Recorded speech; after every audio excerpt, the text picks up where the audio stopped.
आचार्य भगवान श्री विद्यासागर जी महाराज की। अपराह्न दक्षिणा स्वाध्याय विलय।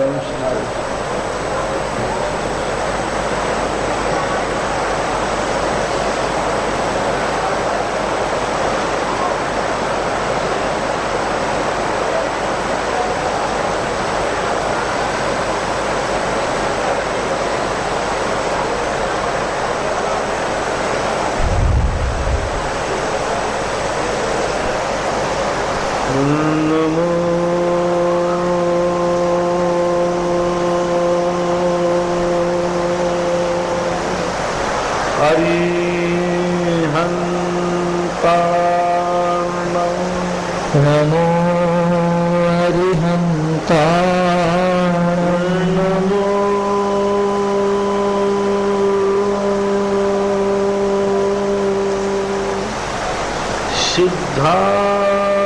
सिद्धार्णं नमो सिद्धार्णं नमो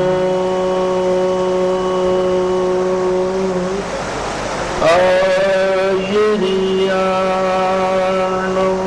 नमो आयर्याणं नमो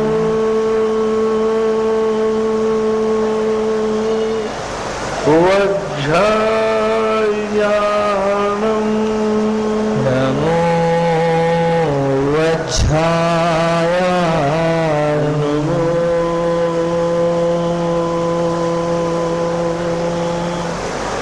लोये सवसाहु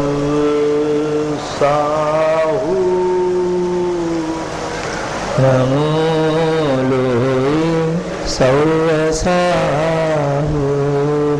पंच परमेष्टि भगवान की जय है। आचार्य श्री गुरुवर कुंद महाराज की जय है। आचार्य श्री गुरुवर विद्यासागर महाराज की जय हो। परम पूज्य मुनिपुंग श्री 108 सुधा सागर जी महाराज जी की जय है। समस्त मुनि संग की। इंदौर से महेंद्र जन पत्रकार की जिज्ञासा है महाराज जी।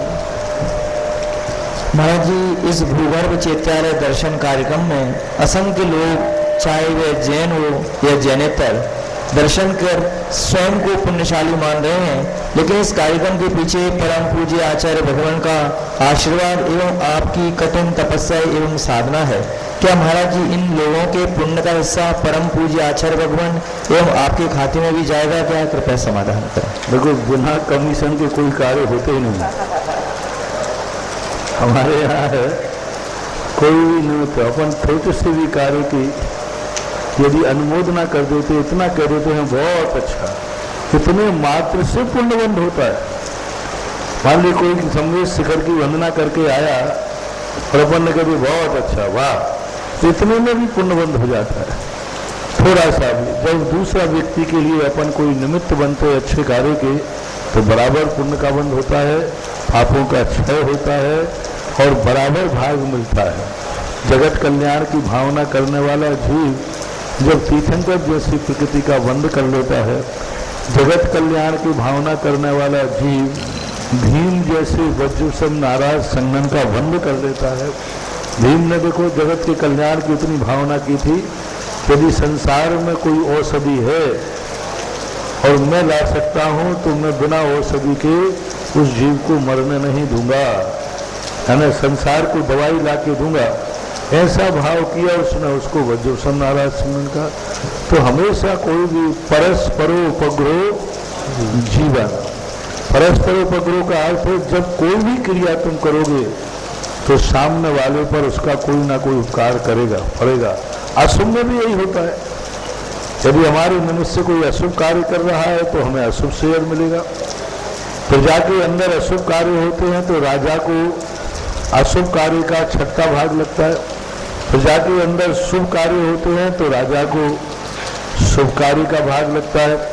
सोमदेव ने स्पष्ट उल्लेख किया नीति वाक्यामृत में कि राजा के राज्य में जो भी अच्छे बुरे कार्य होते हैं उनकी एक इकाई राजा भी होता है।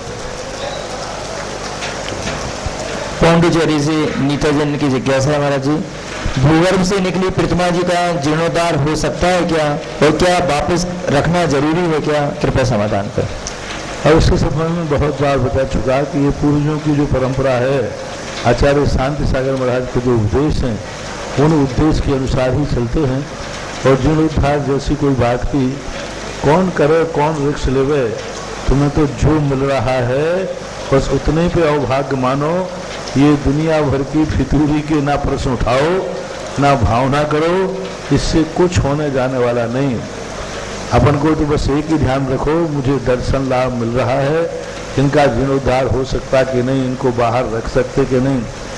अरे भाई जितना मिल रहा है इतना कम नहीं है।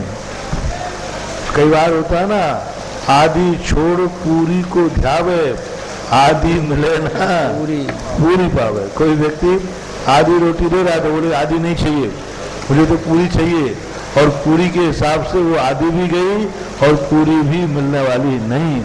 इसलिए जो मिल रहा है सद निमित्त हमें जितने मिल जाएं उतने में ही अनंत उपकार का बंद कर लीजिए। अहमदाबाद से पारस को समझाने की जिज्ञासा है। गुरुदेव, विदेश क्षेत्र में हर समय 20 तीर्थंकर विद्यमान रहते हैं और 4 जम्बू द्वीप में, 8 घाटी खंड में, 8 पुष्कर खंड में, लेकिन मंदिर एवं महिमा अधिकतर सीमंदर स्वामी की ही होती है, ऐसा क्यों? कृपया समाधान करें। प्रथम तीर्थंकर है सीमंदर भगवान जो हैं, वो प्रथम तीर्थंकर होने के कारण और अपने सबसे निकटवर्ती स्थान पर होने के कारण उनकी महिमा ज़्यादा है। क्योंकि अपना जो मेरू पर्वत है, जम्बूद्वीप है, उसमें प्रथम तीर्थंकर सीमंदर भगवान होते हैं, उनकी विशेष रूप से महिमा गा लेते हैं। ये अपने भक्तों के ऊपर, अपनी निकटवर्तीता के ऊपर है, इसलिए कर लेते। बाकी सभी 20 तीर्थंकर बराबर होते हैं। और नंबर 1 उनका है, प्रथम तीर्थंकर है, तो प्रथम तीर्थंकर का नाम लेते ही सब तीर्थंकर गर्वित हो जाते हैं। दिल्ली से मयंक जैन की जिज्ञासा है। महाराज जी, महाराज श्री हम प्रक्षाल करते हैं तो क्या जरूरी है कि रखी हुई हर प्रतिमा के करें? इसका कोई दूसरा उपाय भी है क्या? और आजकल चरण छूने नहीं देते, इसका क्या कारण है? क्या सिर्फ व्यवस्था बनाना है? सब लोग असीम श्रद्धा के साथ आए हैं, क्या हर बार सिर्फ एक प्रतिमा के चरण छूने के लिए आप अनुमति प्रदान करें?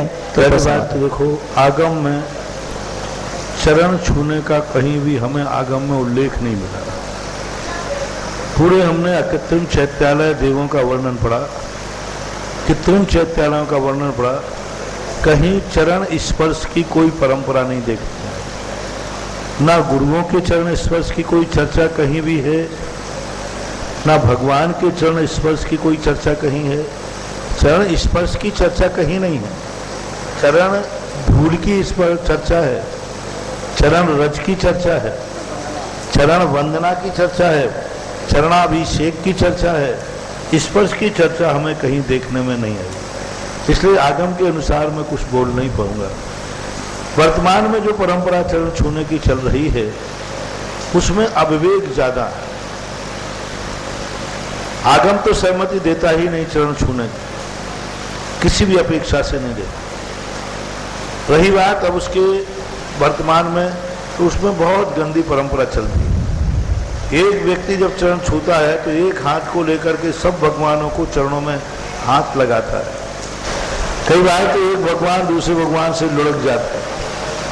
दूसरी बात, एक भगवान के चरणों का लगा हुआ हाथ दूसरे भगवान को फिर स्पर्शित नहीं होना चाहिए। यदि चरण छूना ही है तो मैं चरण छूने का निषेध नहीं करता हूँ। कई लोग चरण में अपना मस्तक रगड़ते रहते हैं, अपना पसीना पूरा भगवान में रगड़ देते थे मुख सिर के अंदर, और कई भगवान को ऐसे हाथ रगड़ते हैं कि मूर्ति घिस जाए, मूर्ति का सब कुछ गिर जाए।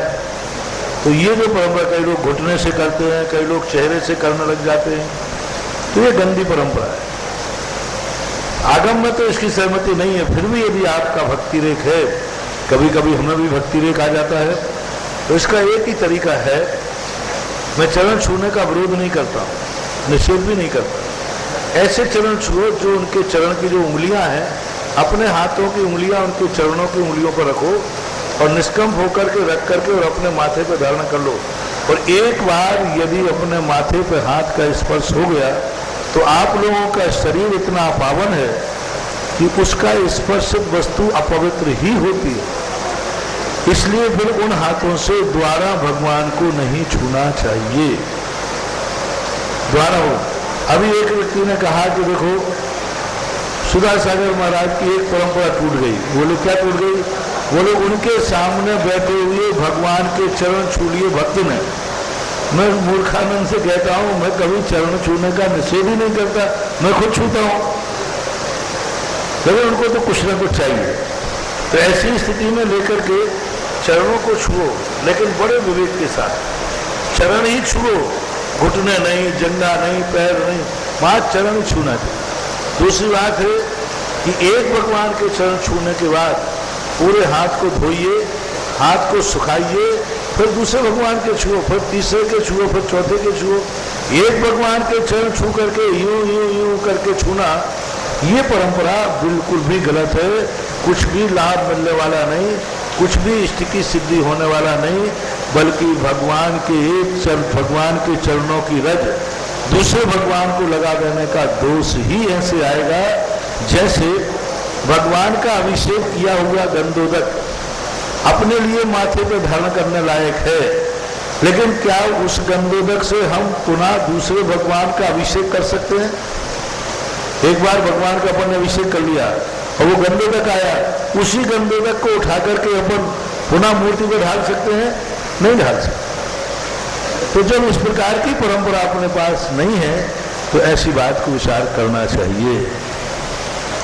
दिल्ली से मयंक जन की जिज्ञासा है, महाराज श्री समोसन की रचना कैसी होती है? ये हमारी सोच से परे है, मगर क्या सामग्री की व्यवस्था और छोटे से पांडाल में 15-20 लाख लोगों को समझ आना क्या इस बात की पुष्टि नहीं करता कि यहाँ समोसरण की रचना हुई थी? कैसा है प्रभु का समोसरण? गुरुपाद गुरु जी समझाएं। मैंने तो 19 तारीख के पहले ही समोसरण की महिमा पढ़ के घोषणा कर दी थी कि समोसरण एक योजन प्रमाण महावीर स्वामी का था, 12 योजन आदिनाथ का था। फिर भी उनके प्रभाव से असंख्यात जीव स्वतंत्र रूप से अलग अलग स्थान लेकर विराजमान हो जाते हैं, फिर भी समोसरण बुरा उतने और आज्ञान को भी समा जाए। तो हमारी श्रद्धा, तो मैंने पहले ही कहा, मैं भगवान को मूर्ति नहीं मानता, भगवान मानता हूं। तो मेरा तो विश्वास था कि जिस दिन भूगर्भ से भगवान बाहर आएंगे, सांगानेर की गलियों में 1 अरब जनता भी समा जाएगी। इसलिए मैंने कह दिया था कि प्रणब मुखर्जी अपनी पूरी 1.25 अरब जनता लेकर के भी आ जाएं तो भी वो सांगानेर उसके लिए समाहित करने का ये विश्वास मुझे भूगर्भ स्थित आदिनाथ के ऊपर था। इसलिए हमने तो समोसण की महिमा पढ़कर इनकी महिमा घोषणा कर दी। अब इनकी महिमा समझकर तुम समोसण पर विश्वास कर लो कि इतने से आज कोई से आगे कहे कि इतने लाखों लोग यहाँ समा गए, वो कहते कैसे समाये होंगे, लेकिन जिन्होंने आंखों से देखा है समा गए। आज किसी को बता दे, अभी दिनेश जी बात कर रहे थे कि इस दरवाजे में से लाखों लोग निकल गए दर्शन करके, कैसे निकले होंगे? अब गुणा भाग लगाओ, एक दरवाजे में से एक व्यक्ति मंदिर में गया तो 1 मिनट लगा, तो उतने के तुम लगाते रहो गुणा भाग निकल के चले गए। तुम्हारा भाग ऐसा ही चलेगा, ऐसा ही चलेगा। जैसे एक वैज्ञानिक था तो वो अपने कमरे में बैठा था, तो एक छोटा सा उसमें से होल था, तो बिल्ली उसमें से निकल गई। अब उसको सनक आई, इसकी बिल्ली इसमें से निकल गई, इसके बच्चे कहां से निकलेंगे? बच्चे कहां? अरे भाई जब बिल्ली निकल गई तो पीछे से बच्चे निकल जाएंगे। लेकिन ये सब बातें सोचने की है। धार्मिक कार्यों में हमारा सोच, हमारा गणित काम नहीं करता, ये हमारा कार्य सब अलौकिक होता है। यही तो इसकी महानता होती है। इतने बड़े कार्यक्रम में जो अपन ने सांगानेर की सीमा बांधी थी, उस सीमा के अंदर इतनी भी लोगों के बीच में भी एक भी कोई ऐसी दुर्घटना नहीं घटी। सांगानेर की सीमा में कह रहा हूं, सीमा के बाहर का मेरा जुम्मा नहीं था, सांगानेर की सीमा के अंदर किसी का कुछ भी तो नहीं हुआ। कोई किसी प्रकार की कोई ऐसी जन धन की हानि विशेष रूप से नहीं हुई, इससे बड़ा और क्या चमत्कार अतिशय चाहते हो? बहुत बड़ा अतिशय चमत्कार हुआ। और देखो, जो गोल्डन वर्ल्ड ऑफ रिकॉर्ड किसी भी रूप में सही, लेकिन उन्होंने इसके लिए एक बहुत बड़ा हुआ। अब इस आज के रिकॉर्ड को सुनकर के लिम्का बुक वाले भी आ रहे हैं, और जो सबसे बड़े गिनीज बुक है वो भी इस रिकॉर्ड को दर्ज करने के लिए वो भी प्रयास कर रहे हैं, यानी वो भी आश्चर्यचकित हैं। लिम्का वाले भी इस चर्चा में हैं, और अमेरिका का गिनीज बुक जो और बड़ा कहलाता है वो भी।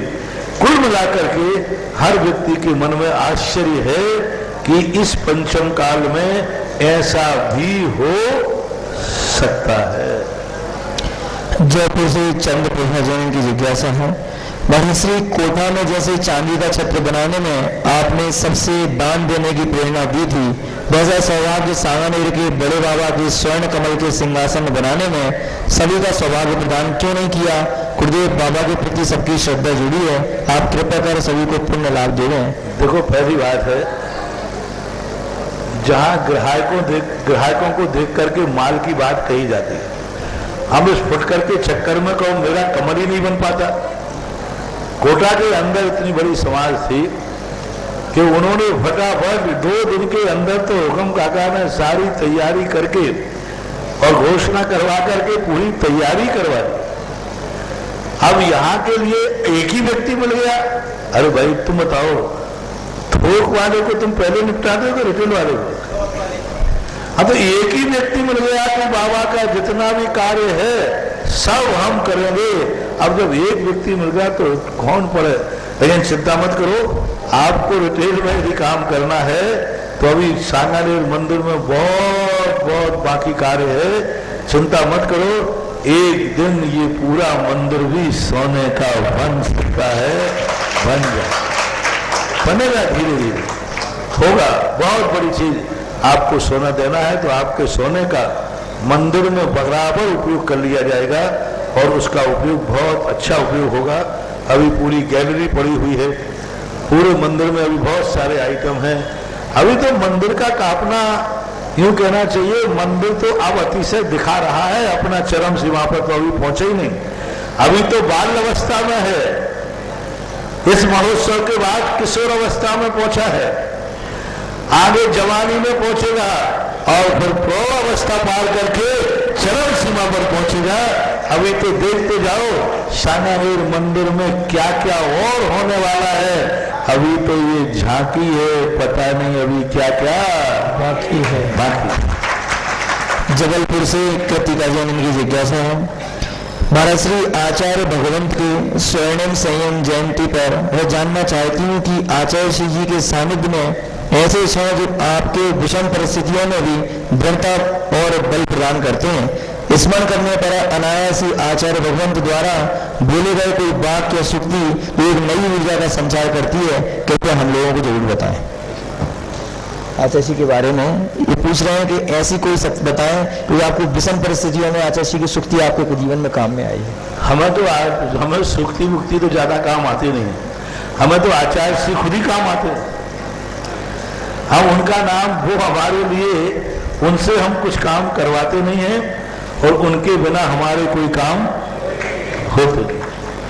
मैंने कहा ना कि मुझे आचार्य जी के अतिशय पर ज्यादा विश्वास नहीं है, मुझे गुरु के चमत्कारों पर विश्वास नहीं है, मुझे गुरु भक्ति पर विश्वास है। मेरी गुरु भक्ति ऐसी है कि इस भक्ति में हम जो कुछ करना चाहें वह सब कठिन कार्य मुझे सरल हो जाता है।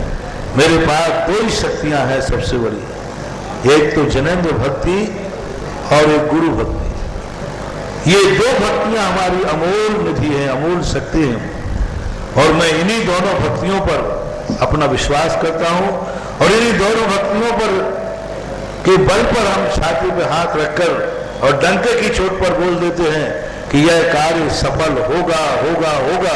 कौन सी शक्ति है? जिनेंद्र भगवान की और गुरु भक्ति ही मेरा सबसे बड़ा संबल है। और जिनेंद्र भगवान के प्रति तो जो मेरा अकाट श्रद्धान है, वो तो कहीं डगमगाने वाला तो है ही नहीं। इंदौर से महेंद्र जैन पत्रकारों की जिज्ञासा है। परश्री भूगर्भ चैत्यालय दर्शन कार्यक्रम आप परम पूज्य आचार्य भगवान का आशीर्वाद एवं असंख्य जीवों पर अनुकंपा आपकी कठिन साधना ने सिर्फ सांगोनेर ही नहीं बल्कि पूरे विश्व को धर्म में व वात्सल्य पूर्ण कर दिया है। मैं स्वयं अपने परिवार सहित आया, सभी व्यवस्थाएं और कार्यकर्ताओं की विनम्रता और मेहनत के लिए धन्यवाद शब्द भी छोटा है। किंतु महाराज श्री मेरी एक जिज्ञासा है कि कुछ अराजक और इस कार्यक्रम के विरोध से सस्ती लोकप्रियता हासिल करने की कोई इच्छा रखने वाले लोगों के पाप कर्म का उदय है या पंचम काल का प्रभाव, कृपया समाधान करें। लोगों के पाप कर्म का उदय, पंचम काल का कोई प्रभाव नहीं है। कभी कभी क्या लोगों के स्वयं के पाप कर्म के उदय होते हैं जब उनके मन में ऐसे विपरीत भाव आते हैं। ऐसे कार्यक्रमों में कई लोगों ने विघ्न डालने की भी पूरी ताकत लगाई है, ऐसी बात नहीं है।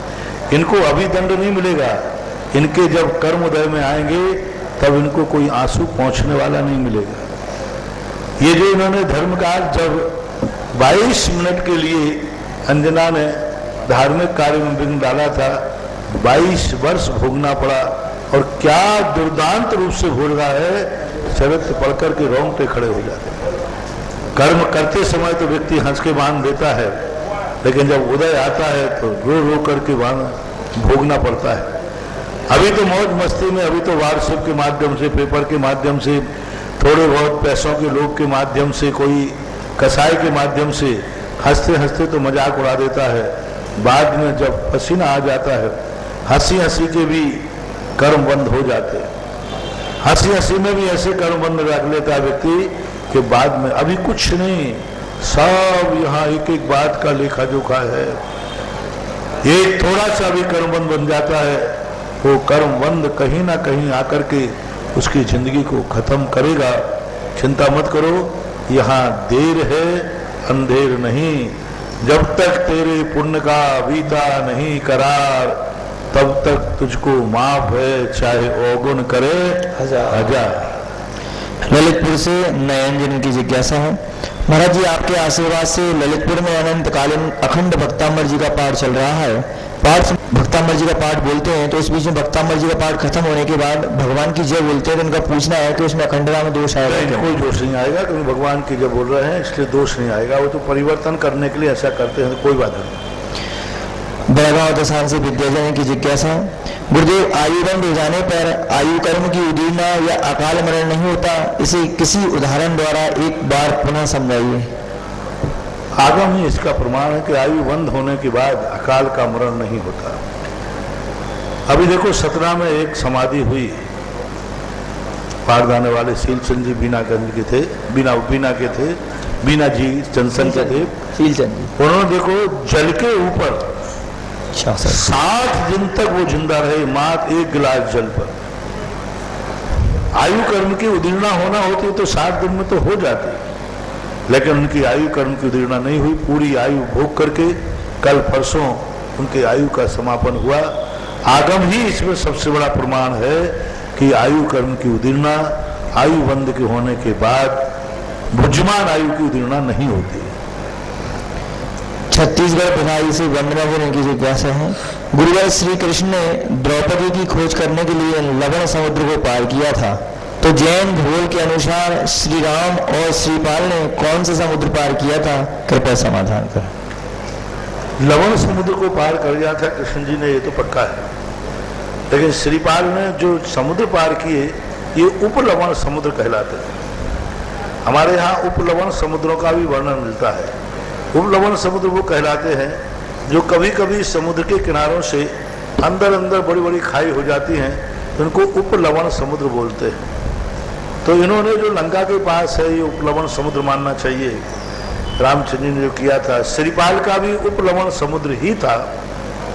और वर्तमान में जो समुद्र हैं, इनके संबंध में भी ऐसा लगता है ये भी उपलवण समुद्र हैं, क्योंकि ये चारों तरफ से एक निश्चित प्रमाण में घेरे हुए नहीं है, समुद्र जमीन के अंदर प्रवेश किए हुए हैं। तो ये सब उपलवण समुद्र ही मानना चाहिए। और ये मूल लवण समुद्र कहाँ है, कैसा है, ये आज वर्तमान के ज्ञान का विषय नहीं है, आगम की विषय है। सुखोदय क्षेत्र से अजय जैन पत्रकार इनकी जिज्ञासा सूत्रा से। महाराज श्री मुनीश्वरनाथ दिगंबर जैन क्षेत्र सूत्रा जी में आपके आशीर्वाद और सानिध्य में 9 से 13 अप्रैल तक आदर्श पंचगणक महोत्सव हुआ। वहां पर अभिषेक पंचगणक के कुछ महीनों बाद जब हमने वहां देखा और महामस्त अभिषेक किया और महामंडल विधान का आयोजन किया, जब हम महार्घ हो रहा था उस समय कोई में अचानक एक कछुआ प्रकट हो गया जो कि मुनीश्वरनाथ भगवान का चिन्ह है। तो महाराज जी आपसे जानना चाहते हैं कि सुखोदय क्षेत्र का भविष्य क्या है और ये अचानक प्रकट होना क्या संकेत देता है, कृपया समाधान करें। कछुआ का उपलब्धि होना एक बहुत शुभ मानते हैं, वास्तु शास्त्र से भी कच्छप को अच्छा मानते हैं और कछुआ जो मिलता है उसके लिए शुभ संकेत होता है, यानी दीर्घ आयु वाला है।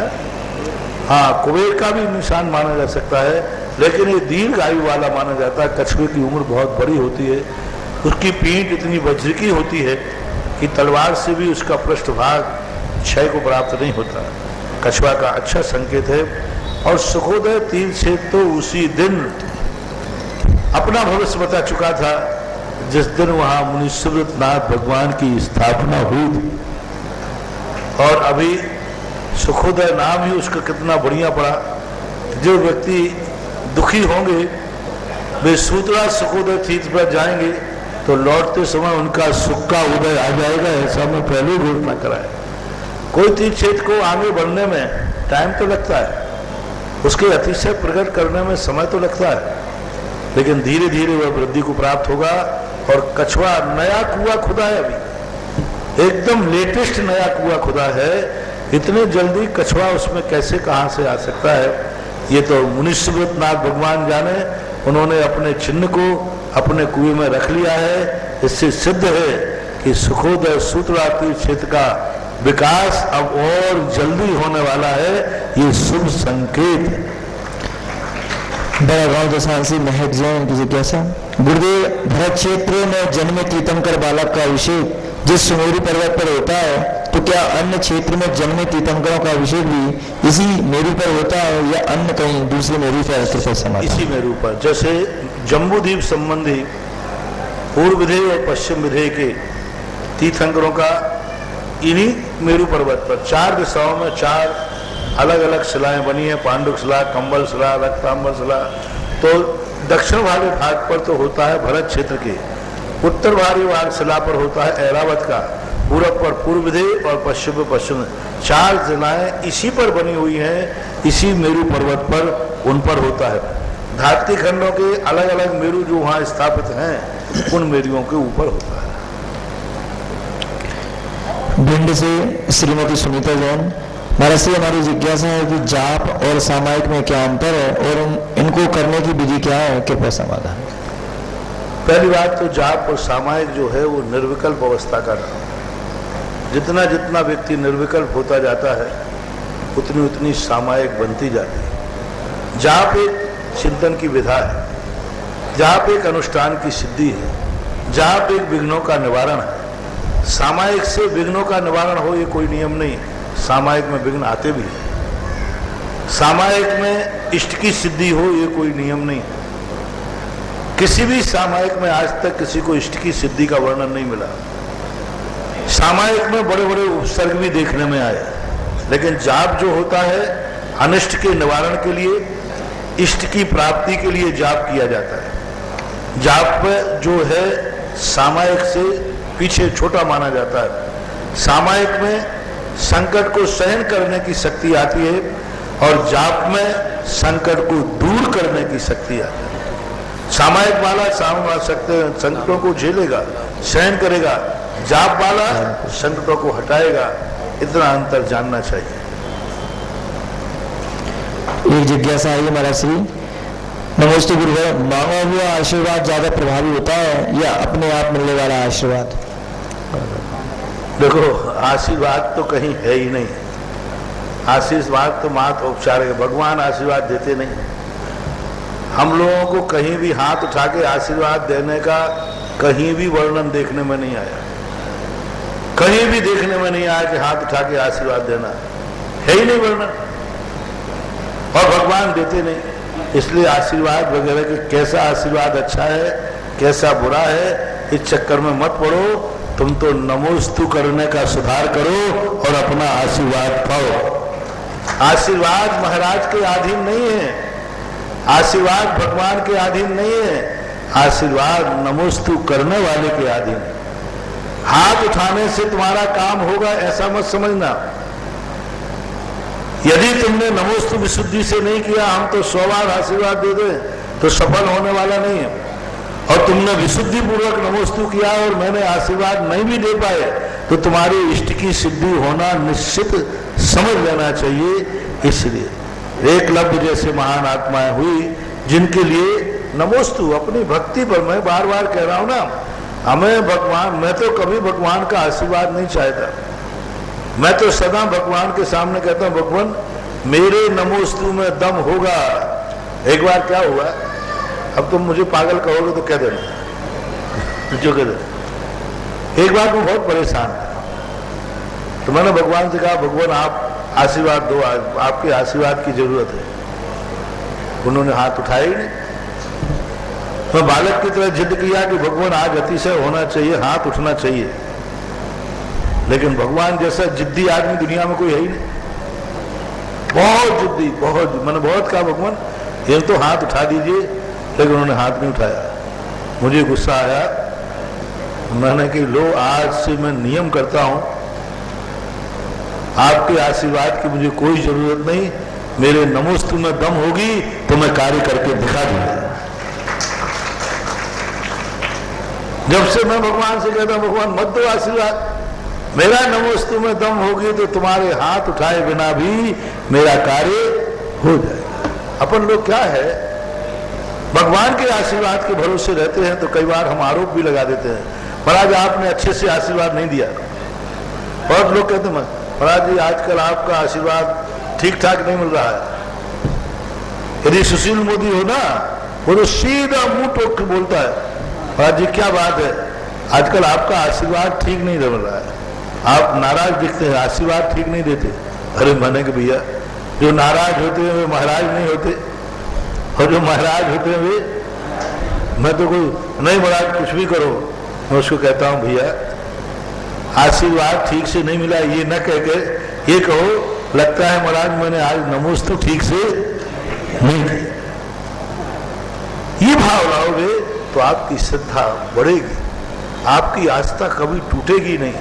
आस्था हमेशा उपादान को दोष दोगे, नहीं तो अपन एक दिन भगवान को गुरुओं को दोष देते देते इतनी श्रद्धा कर लो वो तो महाराज ने आशीर्वाद नहीं दिया, ठीक से नहीं दिया होगा इसलिए काम बिगड़ गया, तो महाराज को गालियां देने लग जाओगे।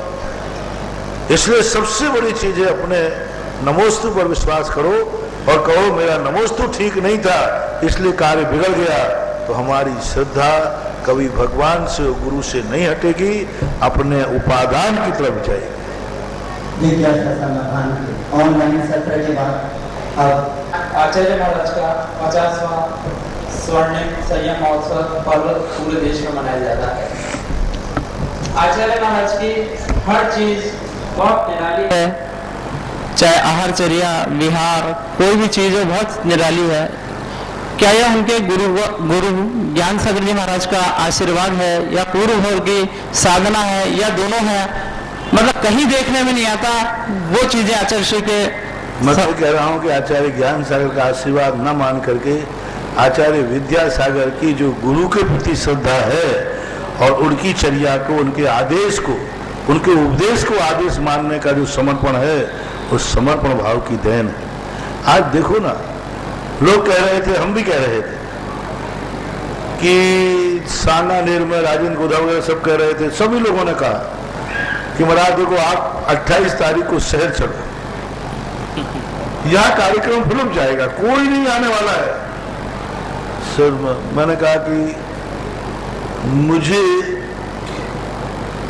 माल बेचने के लिए आचार्य जी का हाथ ठेला पर घर घर जाना पड़ेगा। हो ही नहीं सकता। ये तो सब्जी बिकती है घर घर जाकर के, गली गली। रत्नों की दुकान तो तीसरी मंजिल पर भी होती है तो भी वहां पर लोग पहुंच जाते हैं। तो मैंने कहा कि नहीं, कार्यक्रम तो यही होगा, मैं जाना आना मेरे बस की बात नहीं। दूसरा उन्होंने फेंका बोले महाराज इतना बड़ा कार्यक्रम हो गया है, 26 तारीख को तो अभी कार्यक्रम निपटा ही है और 26 तारीख को सारे लोग सांगानेर होके गए हैं, 28 तारीख को तो कुछ भी नहीं आना। कल परसों विजय दुर्गा अशोक नगर का कहता है महाराज जी ऐसा करो आधा पंडाल तो निकलवा दो और आधे पंडाल में करात लगवा दो। मैंने क्यों? बोले पब्लिक नहीं आएगी तो हंसी उड़ेगी कि पब्लिक नहीं आई, पंडाल खाली रहा तो लोग कहेंगे देखो आचार्य श्री का दीक्षा दिवस समारोह था और पब्लिक ही नहीं आई इसलिए आधा पंडाल करवा दो।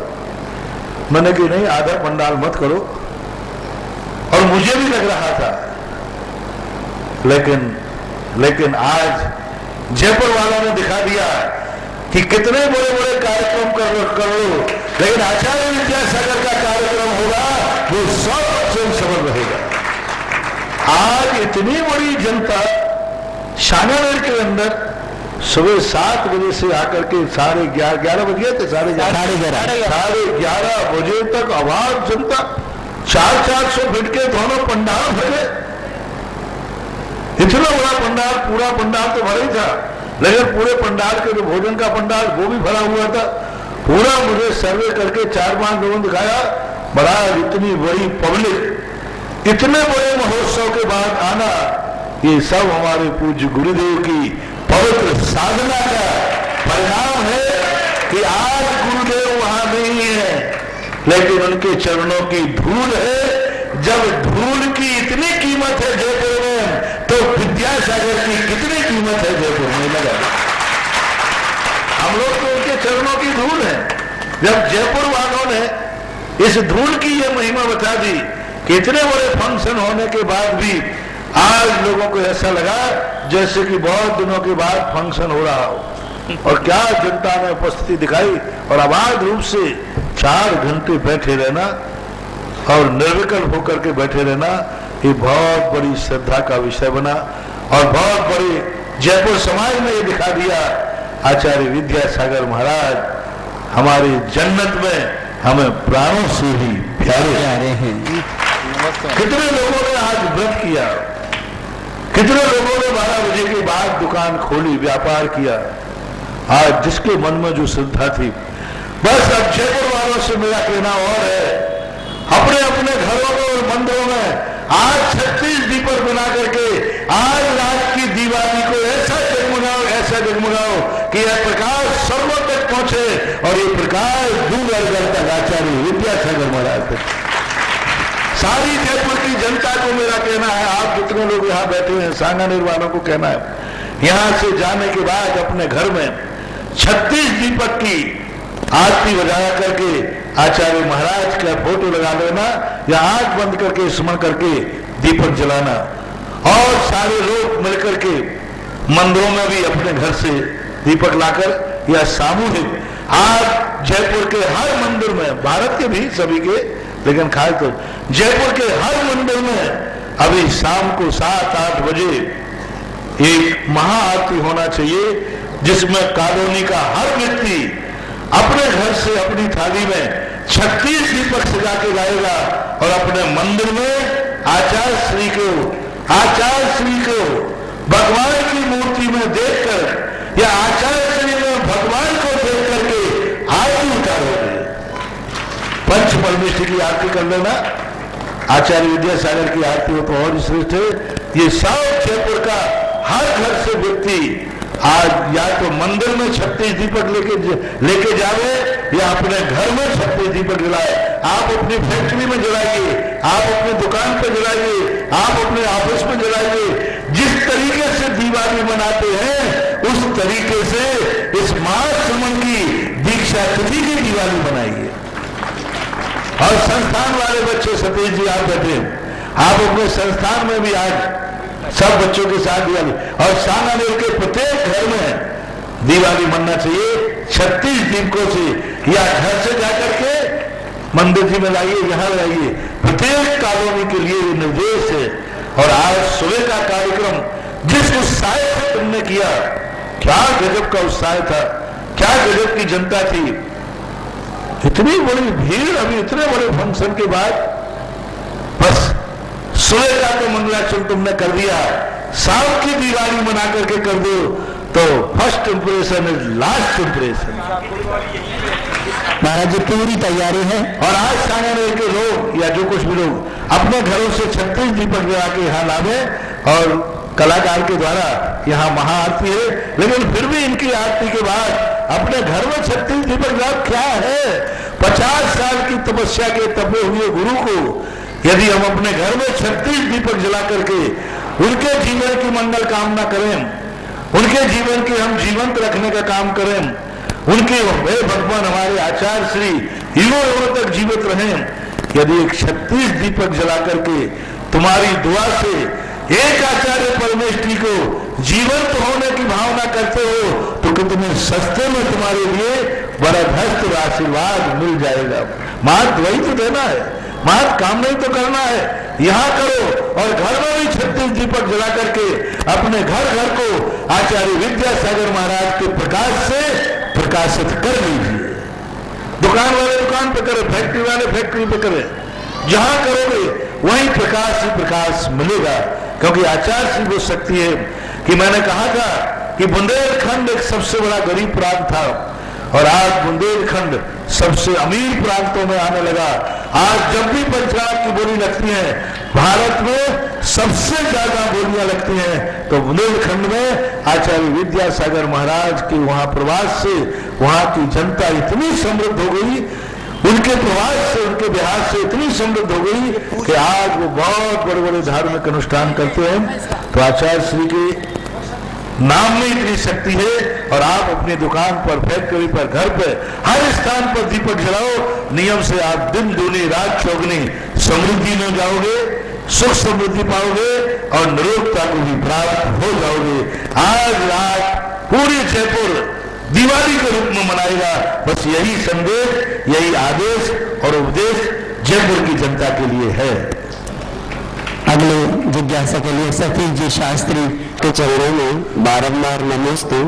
पूज्य गुरुवर, कल आपसे एक निवेदन किया था कि आचार्य गुरुवर का ऐसा संस्मरण आप सुनाएं जो कभी हमने सुना नहीं। आपने आज अपने प्रवचन में संस्मरण तो सुनाया, लेकिन माइक के डिस्टर्बेंस से बहुत सारी चीज हम लोगों को नहीं मिल पाई। तो निवेदन है कि जिज्ञासा समाधान के माध्यम से एक और ऐसा संस्मरण सुनाएं जिससे कि हम लोग। आचार्य श्री का नाम ही स्वयं संस्मरण है। वो आचार्य श्री स्वयं अनुपमेय है। उनकी उपमा, उनके संस्मरण जिस तरफ से देखो उसी तरफ से उनके संस्मरण सामने दिखाई देते हैं। मैंने एक संस्मरण शायद सुनाया भी होगा कि आचार्य श्री सदा अपने जीवन में एक ही बात कहते हैं कि तुम दुनिया जो तुम्हारे भक्त लोग हैं, तुम्हारे जीवन में सबसे बड़ी भावना होना चाहिए कि मैं गिर जाऊं तो गिर जाऊं, लेकिन धर्म की ध्वजा नीचे नहीं गिरना चाहिए। हमेशा धर्म को अपनी ही मात्र निधि मत मानना। ये धर्म एक सारे संसार की निधि है। तुम्हारे कारण से यदि धर्म में कोई हिरास होता है तो हिरास नहीं करना। तुम्हारे कारण से धर्म में यदि विकास होता है तो विकास करना। एकदम मुझे संस्मरण या स्मरण में आएगा नहीं, प्रसंगवश मुझे संस्मरण याद आते हैं। ऐसे सुनाओगे तो मैं कुछ भी नहीं सुना पाऊंगा। नमस्ते गुरुवर। शीला जी डोडियन अखिल भारतीय महिला महासमिति के राष्ट्रीय अध्यक्ष हैं और आपके बाद सीमा जी जैन जयपुर तैयार रहेंगे। नमस्ते गुरुवर, आपने अभी जैसे बताया कि शाम को भी हमको पूरा प्रोग्राम बनाना है। मैं कहना चाहूंगी कि पूरे देश में महाराज जी हमारी जो महिलाएं हैं उन्होंने घर घर जाकर के इसका पूरा विवरण समझा करके प्रत्येक घर में दिवाली के रूप में मनाया जा रहा है। और जयपुर में भी महाराज जी पूरे मंदिरों से बड़े उत्साह के साथ हमें बुला रहे हैं कि आप आए। हमने ये प्रोग्राम रखा है, हमने दीपक की आरती रखी है, हमने भक्तामर रखा है। गुरुवर, आपकी वाणी में पता नहीं क्या चमत्कार है कि पूरे देश के लोग एक शब्द निकलता है और उस कार्यक्रम के लिए तैयार हो जाते हैं। गुरुवर, आपने इस संगीतोत्सव के उपलक्ष्य में जो मुझे इतना बड़ा सौभाग्य मिला कि यहाँ पर पीछे मिली, उसको कैसे सुरक्षित रखें। उसको किस तरीके से संभाल के रखें? मेरी बात लोग इसलिए मानते हैं क्योंकि मैं भगवान का पक्ष में कभी नहीं रहता, मैं गुरुदेव के पक्ष में कभी नहीं रहता, मैं भगवान का वकील नहीं हूं, मैं गुरुदेव का वकील नहीं हूं, मैं तो अपने भक्तों का वकील हूं। नमस्ते। मैं भगवान का कभी हित नहीं देखता, मैं तो ये देखता हूं कि भगवान आपकी कौन सी क्रिया से मेरे भक्तों का हित है, वह बात मैं छांट करके तुम्हें देता। जय हो। भगवान का किसमें हित है ये मैं कभी विचार ही नहीं कर सकता। मेरा जैसा व्यक्ति भगवान के क्या हित में सोचेगा? वो तो कृतकृत हो चुके, उनका तो हित हो चुका। भगवान के हित के संबंध में विचार नहीं करता। भगवान के निमित्त से ऐसी कौन सी क्रिया है जिससे मेरे भक्तों का हित हो जाए, बस वो ढूंढ करके मैं लाता हूं। इसलिए भक्तों की फायदे की बात रहती है, इसलिए बात मान जाते। अभी जो मैंने आचार्य श्री के संबंध में कहा, मैं आचार्य श्री के हित में कोई बात सोच भी नहीं सकता, क्योंकि जो जगत का हित कर रहा हो उसका हित मैं क्या करूं? उनके कल्याण की बात मुझे सोचना ही नहीं, वो तो स्वयं कल्याणी है, वो तो स्वयंभू है। लेकिन आचार्य श्री के कौन सी क्रिया से हमारे भक्तों के जीवन में अंधकार दूर होकर प्रकाश आएगा, आपके लिए, आप श्रावकों के लिए मैं वह बात कहता हूं। लोगों को पता चल गया है कि सुधा सागर जो कुछ भी बोलेगा वो हमारे हित में होगा, इसलिए वो मेरी बात मान लेते हैं। और मैं अपने हित में कभी नहीं बोलता, मैं अपने हित में कभी नहीं बोलता। मैं अपना हित तो स्वयं अपनी साधना और तपस्या से कर लेता हूं। भक्तों से कभी मैं अपना हित नहीं करवाता, क्योंकि मैंने कहा था ना एक दिन, मुझे तो वृक्ष बनने की आदत पड़ गई है, धूप में खड़े होने की, लेकिन भावना जरूर करता हूं। मेरे पेड़ में पत्ते आवे इसलिए नहीं कि मैं हरा भरा दिखूं, मुझे तो धूप में खड़े होने की आदत पड़ गई है। लेकिन हमारा भक्त जब हमारी छाया में आए तो उसे शीतलता जरूर मिल जाए, इतने पत्ते जरूर मेरे पेड़ में दे दें। यानी मेरे अपनी जिंदगी में पत्ते चाहे भी तो किसके लिए? भक्तों के लिए। भक्त जो छाया में आए उसको शीतलता मिले। आज सारे भक्तों ने ये जान लिया है कि महाराज जी जो कुछ भी बोलते हैं उसमें निजी स्वार्थ नहीं है, मार्ग जगत का कल्याण भक्तों के हित में। और लोगों ने बहुत बार पहले सैंपल भरे हैं, बहुत लोगों ने देखा है, तब कहीं जाकर पहले अरे राजस्थान है, 1,000 रुपए के लिए 2-2 घंटे बोले तो नहीं हुए, और आज एक शब्द बोलते लोग करोड़ों फेंक देते हैं, क्योंकि लोगों ने मजा देख लिया है कि मुट्ठी भर फेंकना है और दरिया भर मिलना है। नमस्ते। आगे पीछे प्रणाम की, उसको कैसे सुरक्षित रखें? उसको अच्छी तरह से कांच में फ्रेम करके सुरक्षित करके रख लें। कुछ दिन ही चलती है, ज्यादा तो चलती नहीं, पौधगलिक प्रमाण है। जितने साल चल जाए उतने साल स्मृति के रूप में सुरक्षित स्थान पर पैक करके रख लें स्मृति के रूप में। और जब वो बाद में जाकर के खिलने लग जाती है तो बाद में उसको विसर्जित आदि कर देना चाहिए। नमस्ते। सीमा जी जैन जयपुर, आपके बाद तैयार है छोटा सा बच्चा एक गर्वित लोहारिया सांगानेर से। गुरुवर के चरणों में नमोस्तु। गुरुवर, हर बार हमारे साथ ऐसा होता है, 5 साल से लगातार प्रयत्न कर रहे हैं, फिर भी आचार्य श्री के दर्शन नहीं कर पाते हैं। गुरुवर, ऐसा कौन सा अंतराय कर्म का बंद है, या ऐसा कौन सा पुरुषार्थ करे कि हमें आचार्य श्री के दर्शन हो जाए? राजस्थान के हो? जी महाराज जी।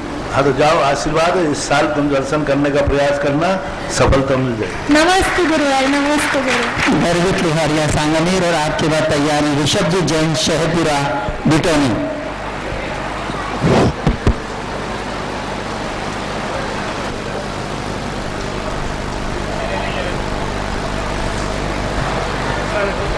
नमोस्तु मराश्री, मेरा प्रश्न है कि 36 दीपकों का रहस्य क्या है?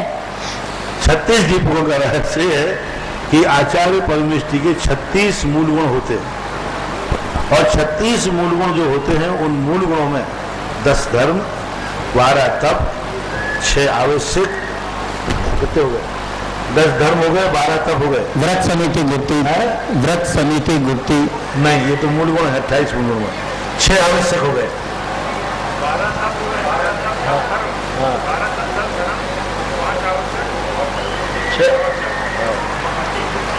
हाँ, 6, 3 मुक्ति, ठीक है, ऐसे 36 हो जाते हैं। 12 तप और 10 धर्म, 6 आवश्यक और 3 मुक्तियां, कितना हो गए?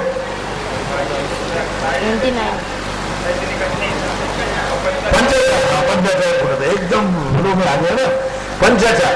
तो 5 पंचाचार होते हैं, यानी ये मानो बेटा कि आचार्य परमेष्ठी इन 36 गुणों का पालन करते हैं उनके जीवन में। और आचार्य विद्यासागर महाराज एक आज वर्तमान में ऐसे आचार्य हैं जो 36 मूल गुणों का निर्दोष पालन करते हैं।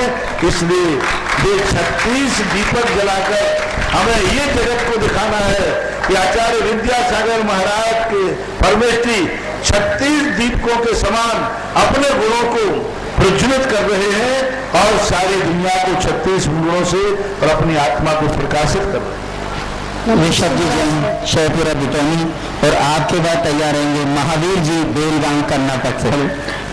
महाराज श्री अपराजनीय साधक आचार्य श्री संत शिरोमणि विद्यासागर जी महाराज के 50वें दीक्षा स्वर्ण दिवस के उपलक्ष्य में अभी गुसानागढ़ में कुछ दिन पहले एक महान अतिशयकारी विश्व पटल को विस्मृत करने वाला जो आयोजन यहाँ पे हुआ, उसमें कुछ हमारे साधनी भाइयों ने मतलब उसकी आलोचना की, तो क्या वे मिथ्या दृष्टि जीवों की श्रेणी में आएंगे?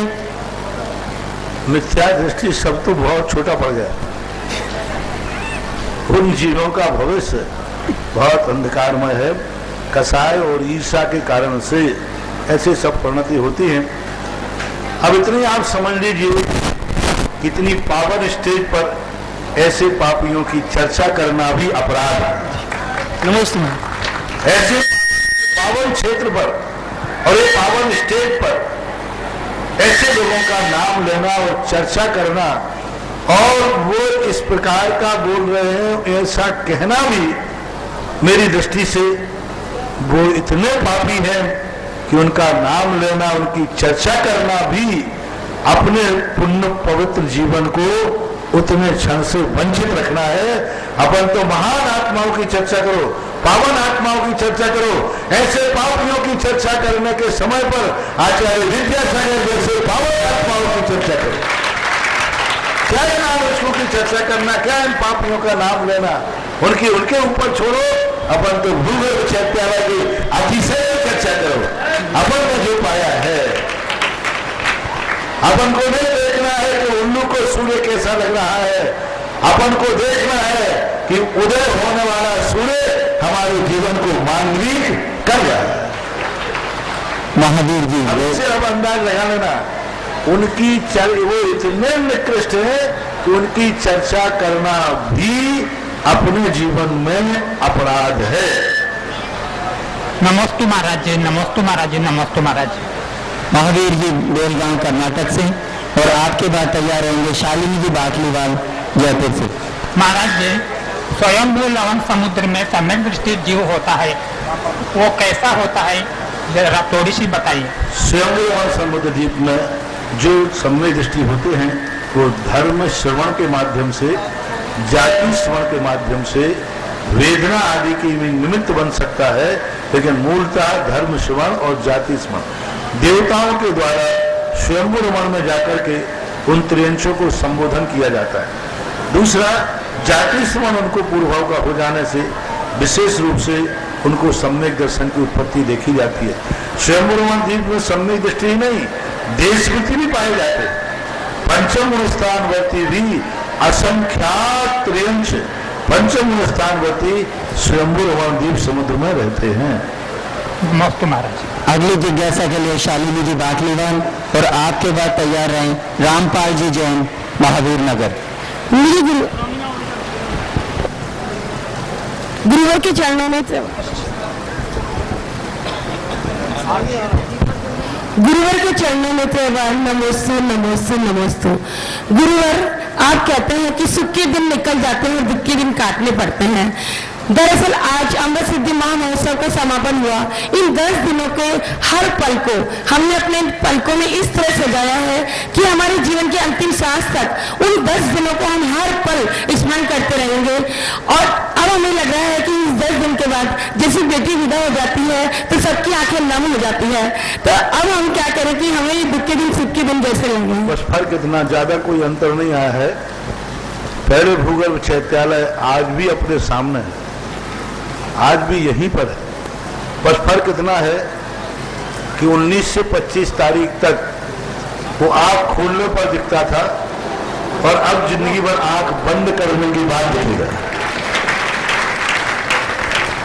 कल मैं रात में जब भी ध्यान में आया, आंख खोलते तो देखो अब अतिशय हो गया उसका, आंख खोलोगे तो गायब है और आंख बंद करके ध्यान करो तो वही दरवाजा, वही दरवाजे का डेकोरेशन, वही भीड़, वही जनता सब ऐसे दिखती है कि जैसे मैं प्रत्यक्ष देख रहा हूं। इसलिए अभी भी भूगर्भ चैत्यालय को अपन आंख बंद करके देख सकते हैं, आज दिन आंख खुले में दिखता था।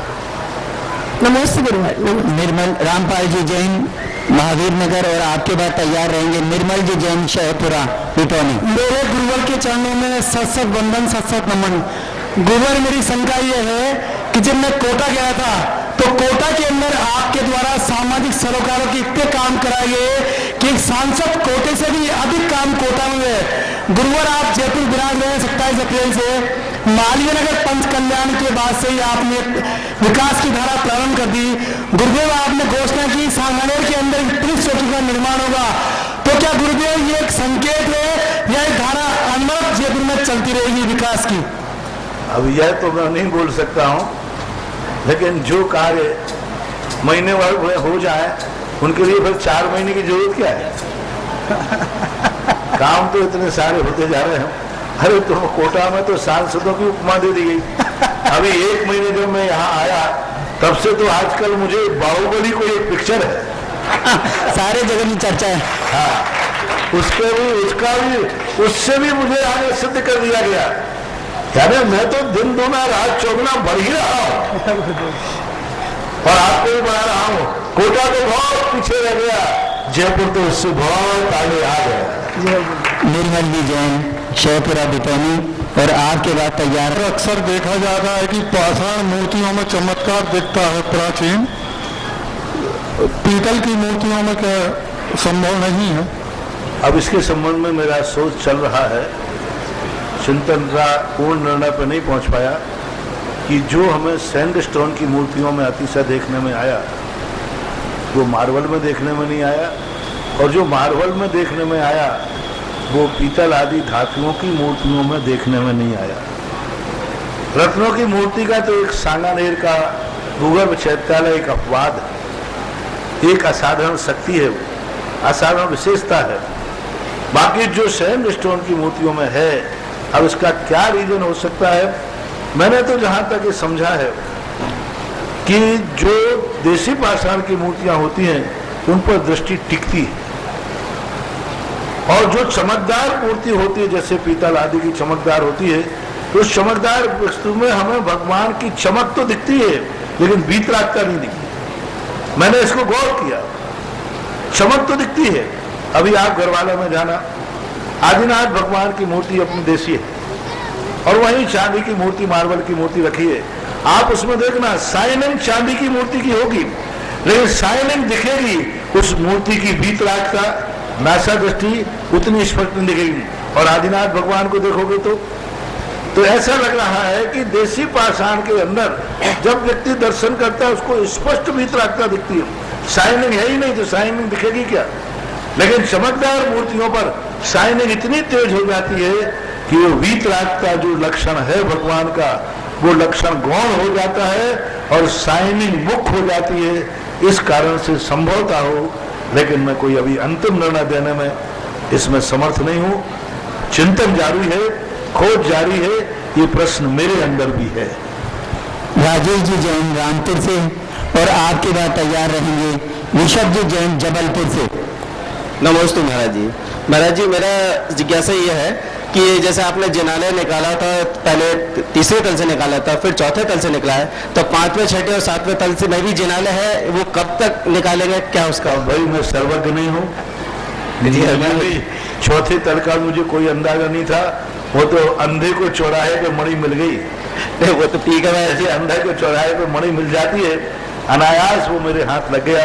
ना मैं इतना कोई भविष्य वक्ता हूँ, ना भविष्य दृष्टा हूँ। वो तो एक कभी कभी कहते ना, अंधे को चौराहे पर मणि मिल गई, ऐसा ही मुझे मिल गया। तो भैया वो विशेषता समझो, आगे क्या किस रूप में है यह तो केवल भगवान जान सकते हैं, मेरे ज्ञान से परे है।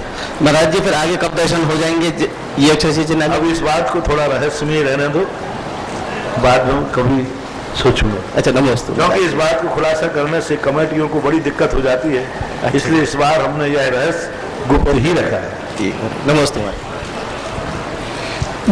अंतिम प्रश्न के लिए ऋषभ जी जैन, जबलपुर। नमोस्तु गुरुदेव, नमोस्तु गुरुदेव, नमोस्तु गुरुदेव। मेरा प्रश्न ये है गुरुदेव, बारहवां नमोस्तु के हम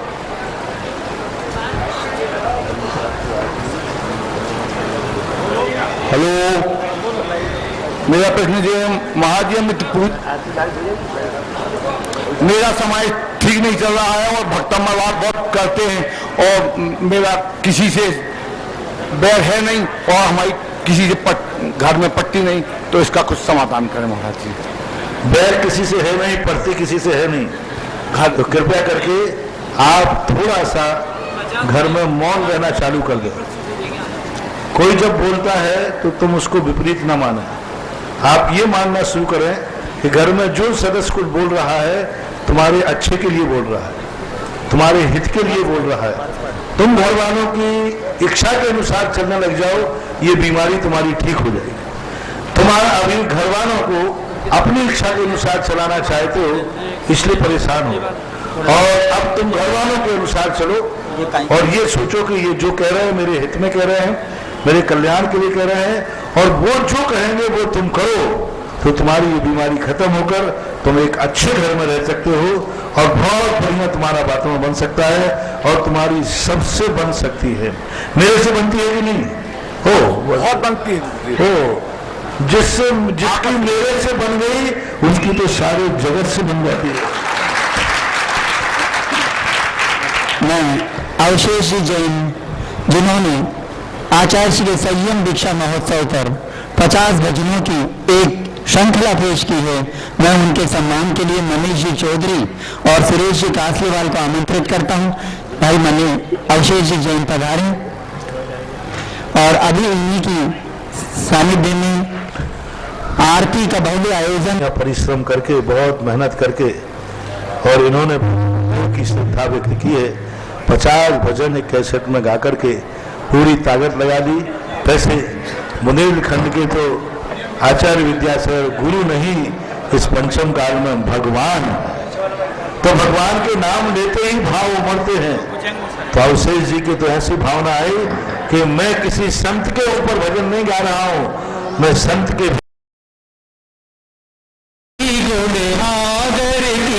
विद्यासागर की गुण आगर की शुभ मंगल गीत सजाएंगे, मैं आज तारू आरतिया। विद्यासागर की गुण आगर की शुभ मंगल गीत सजाएंगे, मैं आज भविष्य गुरु आए, ग्राम सदल गाचन मैया है, सब जन मंगल का सजाएंगे, मैं आज उतारू आरतिया। विद्यासागर धारी आत्म ब्रह्म विहारी, गुरुवर 5 महाव्रत धारी आत्म ब्रह्म विहारी, खड्ग धार शिव भजे शिलाचार निवारी, ब्रह्मत्यागी की वैरागी की, ब्रह्मत्यागी की वैरागी की, ले दीप सुमन का थाल में आज उतारो आरतिया। गुरुवर आज नयन से लख कर आलोकिक सुकुमार